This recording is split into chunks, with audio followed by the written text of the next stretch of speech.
Hello viewers, my name is Melissa T. Dube. Along with me are my colleagues. By my immediate left is Peter Mavima, far left Audrey Zimbabwe, and on my right is Khalid Maride. We are students at the University of Zimbabwe studying law. We are going to be presenting on consumer protection laws in Zimbabwe. So I'll be taking you on introduction. So the global phenomenon growth of consumerism has led to many jurisdictions developing, improving their consumer protection laws. On 10 December 2019, the Consumer Protection Act was gazetted as an Act of Parliament number 5 of 2019. The Act came into force as law on that date, a reflection that the Zimbabwean legislature is not only following on the footsteps of many developed countries, but also it's aligning itself with the United Nations, the European Community Guidelines on Consumer Protection. The primary objective of the Consumer Protection Act is to protect the consumer from goods and services that may be harmful by ensuring consumer choices, behaviors, and the possible implications, including benefits, cost of the changes in consumption. The right to health and safety. Consumers have the right to fair value, good quality, safety of goods and services. The Consumer Protection Act prohibits the supplier from selling or marketing any goods and services to consumer unless such goods or services conform to the mandatory safety and quality standards.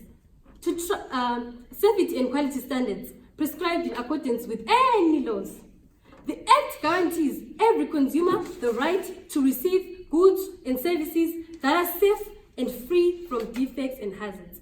Also, Section 11, subsection 1 states that in any transaction or agreement pertaining to safety pertaining to supply of goods or services, there is an implied provision that the producer, importer, distributor, or retailer each warrant that the goods or services are safe and free from defects and hazards. In the event that the goods supplied to the consumers are either unsafe, defective, or hazardous, the consumer may, within 6 months of the delivery of goods, retain the goods to the supplier without the penalty, and that at the supplier's risk and expense. So we see that further to that, the consumer has the right to either direct the supplier to repair or replace the failed, unsafe, or defective goods, or to claim otherwise the refund for the amount paid by the consumer for the goods. So in the case of Chiswanda, in his capacity as a guardian and father of Chido Chashe Swanda, this is OK Zimbabwe and Private Limited, we say that the applicant, who was the plaintiff in the court, proceeded to Okimat in your site, accompanied by his wife and kids, daughter aged 4 years, 7 months. The child was within reach of her parents. At some stage during the shopping excursion, a soccer ball display cabinet observed to have fallen on the floor. The minor child was underneath the cabinet. It is common cause that she sustained the following injuries as a result of accident and had a fractured right femur, structured left femur, including other injuries. The applicant was awarded damages in light of the Consumer Protection Act's right to health safety.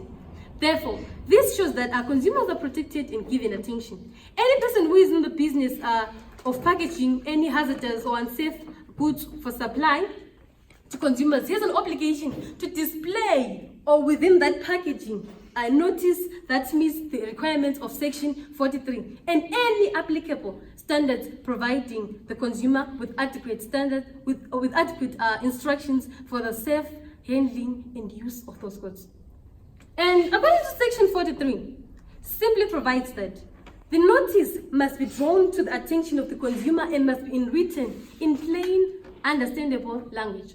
Failure to adhere to the requirements of Section 43 results to imprisonment. The Commission has the power to recall goods if there is reasonable grounds to believe that any goods may be unsafe or pose a potential risk to the public from the continued use or exposure of those goods. Thus, it is significant for consumers, for they will be protected against any harm of any form that might come upon them as a result of unsafe products and services be rendered upon. Under Part 3, Subpart B of the right to health and safety, there's a right to implied warranty of quality. So my colleague here, Khalif, is going to take over from where I left. Okay, so in relation to Consumer Protection Act of Zimbabwe, I'm going to be focusing on the comparison aspect of the rights that consumers have in relation to consumer protection. So I'm going to focus on Zimbabwe vis-a-vis South Africa. So in the South African jurisdiction, the Consumer Protection Act 68 of 2008 is the one that lays the foundation for a consumer era in the country through introducing a single comprehensive legal framework for consumer protection. The Act spells out the rights of consumers and obligations and responsibilities of suppliers and codifies parts of the common law in relation to consumer rights. The Act fulfills the need for a comprehensive consumer policy to promote the economic welfare of all citizens and to provide a coherent and consistent framework and authority to regulate consumer business interaction. Therefore, the purpose of the Act is to promote and advance the social economic welfare of South African consumers. Therefore, it is important to note that the Consumer Protection Act of South Africa and that of Zimbabwe have got a relationship in terms of the purpose that it serves, as read above. For the purpose of the assignment, only certain chapters of the Act of South Africa will show the need for consumer protection are to be dealt with thoroughly. Therefore, Chapter 2 of the Act deals with protection of fundamental rights and the consumer's voice. The Act contains rights such as the right to equality in the consumer market, confidentiality and privacy, right to choose, the right to disclosure and information, fair and responsible marketing, the right to honest dealing and fair agreements, the right to fair, just and reasonable terms and conditions, and finally the right to fair value, good quality and safety. It is important to note that we are not going to be focusing on all the rights, but we'll just select a few that we can deal with thoroughly. So the first right of consumers as per the Consumer Protection Act of South Africa is the right to equality in the consumer market as postulated in Chapter 2, Part A. It prohibits the supply of goods and services from unfairly discriminating against a person or category of persons on the grounds listed in the Constitution and the Promotion of Equality and Prevention of Unfair Discrimination Act of 2000. These grounds include race, gender, sex, pregnancy, marital status, ethnic or social origin, color, sexual orientation, age, disability, religion, conscience, belief, culture, language, and birth. Although the Act allows differentiation on reasonable grounds, it does not allow discrimination. So this is what the Consumer Protection Act of Zimbabwe lacks. It does not give clarity on the issue of protection of consumers in relation to discrimination. Therefore, it is important to note that it is an important factor that needs to be put in the Consumer Protection Act of Zimbabwe so that consumers can have freedom in terms of the market. Yeah. Therefore, it is important to include the right to equality in the Consumer Protection Act of Zimbabwe. Another right that is in both Consumer Protection Acts of the two countries is the right to health and safety as per the Consumer Protection Act of South Africa and Zimbabwe. This is stipulated in Part 3, Subpart A of the Consumer Protection Act of Zimbabwe, where it says that consumers have the right to fair value, good quality, safety of goods and services, implied warrant of quality, warrant on repaired goods, among others. Thus, it is significant for consumers, for they will be protected against any harm of any form that might come upon them as a result of unsafe products or services to be rendered. We have a particular case that that is a concern in terms of health and safety under the right of implied warrant. This case is called Mudukuti versus FCM Motors. So what happened in this case is that the plaintiff took his vehicle to FCM Motors so that it could be checked on for service. And when he went back to collect his car, the car had now faced damages in the engine and it was no longer working properly. So under normal circumstances, the FCM Motors had a clause which stated that they won't be held liable for any damage that may have occurred. But the court took it to note that it was against public policy, so therefore they had to order FCM Motors to either pay damages or fix the car and put it in the condition that it came upon it as it was delivered by the plaintiff. So in this case, we can notice that consumers are protected by the Consumer Protection Act, is their rights are upheld to, and the courts have the duty to foresee that those rights have been upheld too. Another right that is involved in the Consumer Protection Act of both South Africa and Zimbabwe is the right to choose and the choice of goods or services. The consumers have a right to choose and choice of goods or services of their preference without any undue influence or duress from certain suppliers or product providers. One can take note of the fact that from the right to choose emanates other rights like the right to select suppliers, cancel advance reservation, booking or order, expire and renew fixed terms agreements, delivery of goods or supplies, among others. Therefore, it is inarguable to note that the consumer's right to choose is important because it enables business and products or service providers to guarantee the quality of the products and services they offer, due to the fact that if a customer is not pleased with certain products or services, the business will eventually crumble down. So there are cases like Tachiona versus NRZ and Red River Development versus Provenance Support that deal with the rights of consumers. And for the sake of time, we are going to be shifting our presentation to protection of consumer rights. So we are going to start with a protection of consumer rights in Zimbabwe. It is paramount to know that consumers are protected by subordinate bodies with high monopoly, for instance, ZERA, RBZ, ZINWA.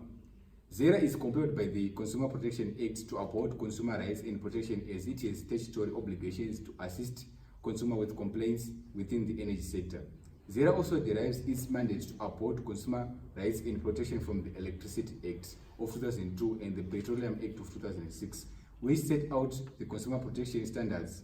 However, it only focuses on the rights of consumers in the energy sector, which set out the importance of the Consumer Protection Act, which takes precedence and set the pace for all the subordinate bodies. In Zimbabwe, we also realize that there are other authorities like the Competition Act, which provides for the consumer protection. This act is obligated by the Consumer Protection Act to prevent anti-competitive practices, to promote and sustain competition in the market and protect the consumers, and to ensure freedom of trade carried on by the other participants in the market. However, this act is limited to competition amongst consumers. Thus, its importance of the Consumer Protection Act that summarizes all aspects of the protection for human rights in general. Consumers in the Republic of South Africa are protected through the National Consumer Commission, the Bill of Rights and the Constitution, and there are also government regulatory agencies that exist to protect consumers from dangerous products. So in this instance, we have shifted from the Zimbabwean aspect to the South African aspect on the issue of protection of consumer rights. The agencies of protection are responsible for informing and protecting consumers and monitoring business for poorly designed products. Consumer protection regulatory agencies fight to ensure that individuals are treated fairly, receive the necessary information to make informed decisions, are protected against product hazards, and have the ability to use legal recourse if needed. Certain types of products attract more regulation due to their high risk of consumer injury or death, such as foods, drugs, children's products, and automobiles. In terms of Section 100 of the Consumer Commission, may issue a compliance notice to any person who engaged in conduct prohibited by the Act. If the person fails to comply with the compliance notice, the Consumer Commission may refer the matter to the National Prosecuting Authority for prosecution or apply to the Consumer Tribunal for the imposition of an administrative fine. So we're now going to focus on the Consumer Commission of South Africa. The National Consumer Commission is established in terms of the Act, that is the Consumer Protection Act. It is an organ of state which has jurisdiction throughout the Republic. The Commission has several enforcement functions and is responsible for promoting dispute resolution between consumers and suppliers and receiving complaints concerning prohibited conduct of offences. It is responsible for, among other things, monitoring the consumer market, investigation, issuing and enforcing compliance notices. The Commission has powers in support of investigation, such as the power to issue summons and to enter in such premises under warrant. The Commission must also conduct research, liaise with other regulatory authorities, promote consumer protection, and make recommendations to the Minister. Therefore, these are some of the functions that the Commission has in South Africa. And now we focus on the Consumer Tribunal. The Consumer Tribunal was established in terms of National Credit Act 34 of 2005. It conducts hearings into complaints relating to the National Credit Act and the Consumer Protection Act. It may impose penalties in respect of prohibited or required conduct. So the agencies that we spoke about on earlier are as follows. We have firstly the Consumer Financial Protection Bureau. This bureau has a purpose. Its purpose is to protect consumers from deceptive financial products. The CFPB ensures consumers have the information needed to select the best financial services such as credit cards, student loans, and mortgages. It works with companies to eliminate fine print add-ons that can confuse and aid consumers' finances. In addition, the CFPB will help consumers who are having difficulty paying their mortgage by putting them in touch with a counselor to help provide financial planning and assistance. The other one is the Consumer Product Safety Commission among the agencies. The Consumer Product Safety Commission is responsible for consumer product safety.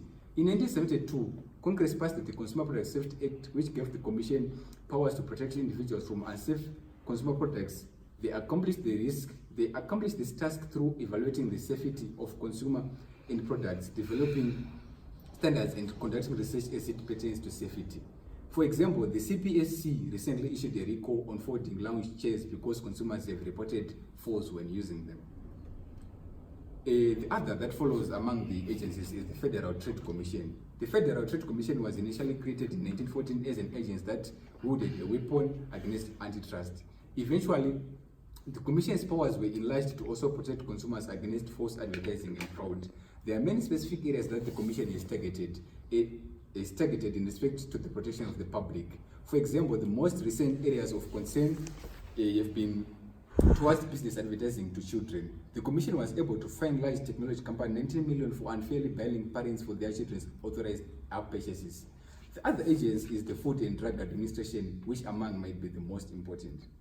The Food and Drug Administration is responsible for the safeguarding of public health by monitoring drugs, medical devices, and cosmetics. The administration also helps improve consumers' health through advancing drug innovation. Lastly, they also protect our food supply. For example, the FDA recently published a list of online famous websites that were selling drugs to consumers that were fake. And with this, we conclude our presentation on the protection of consumer rights in both South Africa and Zimbabwe, and we have highlighted in detail how this goes on about. Okay, viewers, so my colleague Peter is going to be touching on the international organizations on consumer protection law. Organizations which deal with consumer protection. Firstly, we have the United Nations Guidelines for Consumer Protection, which were adopted in 1985 through the United Nations Conference on Trade and Development and revised in 1999. They propose a list of objectives described as legitimate needs, the right to be heard, right to information, right to safety, right to choose, right to consumer education, and the promotion of economic interests of consumers. Many of these objectives appear to have their origins in human rights, such as right to safety, for instance, which echoes the Universal Declaration of Human Rights. So, in the same guidelines, we have principles of good business practices.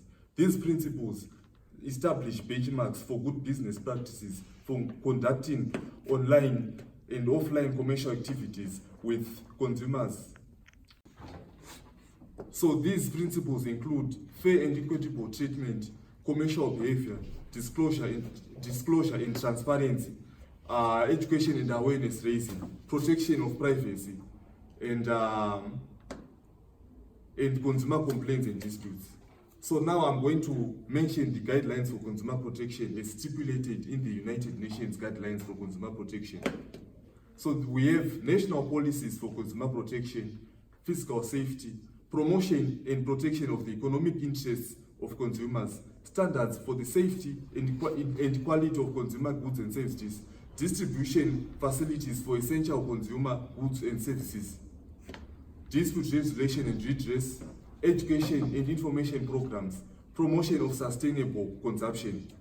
We also have the European Union Charter of Fundamental Rights, which advocates for consumer protection rights.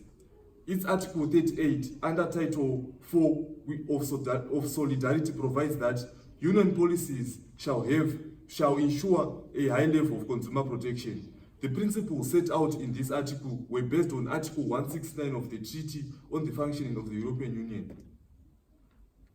We also have a case which is an international case, which is that of Air Hope Limited, on the compensation and assistance to passengers in the event of cancellation or long day of flights, the concept of extraordinary circumstances. So in this case, the court ruled making references to some paragraphs of the EU Charter, that it must be interpreted as meaning that strike action which is entered into upon a call by a trade union of the staff of an operating carrier is in compliance with the conditions laid down by national legislation, in particular the notice period imposed by it, which is intended to assert the demands of that carrier's workers, and which is followed by a category of staff essential for operating a flight, does not fall within the concept of an extraordinary circumstance within the meaning of that provision. So in Europe, there are many consumer organizations. We have the regulation on consumer protection, CPC, which is applicable in the European Economic Area. The consumer authorities of Norway, Iceland, and are therefore authorities of the CPC network. The International Consumer Protection and Enforcement Network is a worldwide organization involving more than 40 countries, most of which are members of the Organization for Economic Cooperation and Development. The aim of the network is to share information about cross-border commercial activities that may affect consumer interests and to encourage international cooperation among law enforcement agencies. Regionally, the SADC Declaration on Regional Competition and Consumer Policies recognizes the rights of the consumer. Section 2 of this declaration provides that the SADC Secretariat will establish a standing competition and consumer policy and law committee to implement the system of cooperation between member states. So the SADC set particular challenges for the consumers, and similarly to other regions in Africa, the increased liberalization of exchanges and the opening of trade borders put the SADC markets under particular stress. The SADC region has another challenge, that of limited access to justice, which makes it long, difficult, costly, and sometimes just plain impossible for the consumers to exercise their rights in the case of abuse. So my colleague Oti is going to further present on the loopholes in the Consumer Protection Act of Zimbabwe. So the following are the loopholes that needs to be addressed. Increase the scope of the Act to include more consumer protection measures, such as stronger enforcement on consumer rights and remedies, more comprehensive consumer education, by tightening penalties for companies that violate the law. The third one is expand the Act to include more specific provisions on the product safety. The fourth one, establish a consumer protection agency to monitor and enforce the Act. The fifth one, and the last one, it focuses on the supply of ineffective products, but there are no strict rules for those who produce it. In conclusion, the Consumer Protection Act is a result of a long process of reform and development in the field of consumer protection in Zimbabwe. The Consumer Protection Act affects the relationship between consumers and businesses. The legislature has made a historical achievement by enacting the Consumer Protection Act, a law that finally enforces and protects consumers in different marketplaces where some entities and persons seek to gain added wealth through potentially manipulative use of resources. Thank you guys for watching. We hope to see you again.